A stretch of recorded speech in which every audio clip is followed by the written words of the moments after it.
అందరికీ నమస్కారం. మనమంతా ఓటు వేయబోతున్నాం. ఒక ఓటు అన్నది కేవలం ఆ రోజు కోపంతోనో కసితోనో వేసేది కాదు. ఆ రోజు డబ్బు మీద ప్రలోభంతోనో రేపొద్దున వాడేది ఇస్తాడని ఆశతోనో వేసేది కాదు. ఒక ఓటు అన్నది మన భవిష్యత్తును తీర్చిదిద్దేది. కొద్దిగా రేపేం జరుగుతుందో ఆలోచించండి. డబ్బులతో ఓట్లు కొనడం అందరూ చేస్తున్నారు, అన్ని పార్టీలు. వాడు ఈ పార్టీ ఆ పార్టీ తడాలేదు. ఏ పార్టీ ఉన్నా కూడా బడితున్న వాడిదే బర్రె అయిపోయింది. అధికార దుర్వినియోగం జరుగుతోంది, అవినీతి కొనసాగుతోంది. అధికారం అంతా కేంద్రీకరించి సొంత చేతుల్లో పెట్టుకుంటున్నారు. ఇలా ఉన్నప్పుడు ఎవరు ఓటేయాలి? అందరూ ఒకటే కదా. నిజానికి మనుషులు కూడా వాళ్లే కదా.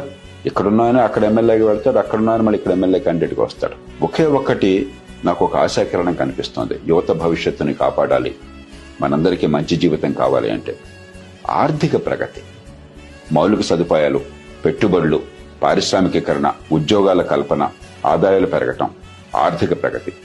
ఎవరు దానికి దోహదం చేస్తున్నారు? డబ్బంతా తాత్కాలిక అవసరాలకు ఖర్చు పెట్టి రేపొద్దున ఏమీ లేకుండా చేసేవాళ్లు ఖచ్చితంగా భవిష్యత్తుకి ప్రమాదం అవుతారు. ఉన్నంతలో నిరాశ గురి కావద్దు. ఖచ్చితంగా ఈ దేశం బాగుపడుతుంది, సమయం పట్టినా కూడా. ఉన్నంతలో రేపు ఆర్థిక ప్రగతికి ఏ పార్టీ దోహదం చేస్తుంది? ఎవరి వల్ల మన పిల్లలకి ఉద్యోగ అవకాశాలు పెరుగుతాయి? ఎవరి వల్ల పెట్టుబడులు పెరుగుతాయి? ఎవరి వల్ల మౌలిక సదుపాయాలు బాగుపడతాయి? అలాగే ఎన్నికైన తర్వాత పని అయిపోలే, ఆ మార్గాన్ని వెళ్ళేట్టు మనం చేయాలి. ఎవరు వచ్చినా కూడా రేపొద్దున మౌలిక సదుపాయాలు, పెట్టుబడులు, ఉపాధి కల్పన, ఆదాయాలు, దాని చుట్టూ భవిష్యత్తు ఉంది. కానీ ప్రభుత్వాలు డబ్బులు పంజారం చేయటంలో లేదు, తాత్కాలికమైన తాయిలాలు ఇవ్వటంలో లేదు, పోలింగ్ బూత్ల దగ్గర డబ్బులు పంచిపెట్టడంలో లేదు, భ్రాంతి పంచిపెట్టడంలో లేదు, ఈ కులం ఆ కులం అనుకుని మనం దేవిరిస్తే లేదు. ఆర్థిక ప్రగతి, ఉపాధి కల్పన, పెట్టుబడులు, మౌలిక సదుపాయాలు. యువత ముఖ్యంగా ఆలోచించండి మీ భవిష్యత్తును గురించి. దానికోసం ఓటు వేయండి. ఫలితం ఏదొచ్చినా కూడా హుందాగా మనంతా స్వీకరిద్దాం.